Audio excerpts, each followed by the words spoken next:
Hello everyone, welcome to Longzemachine. I'm going to introduce to you this rotary screener.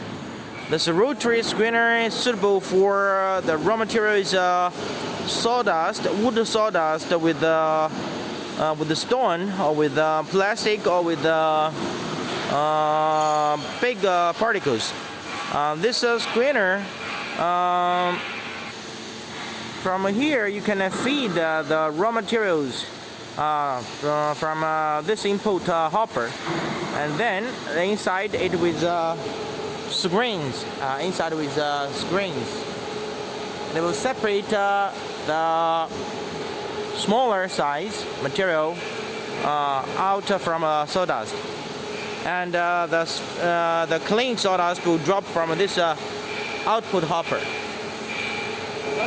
From here you can feed the electric motor and the gear reducers connect to this screener.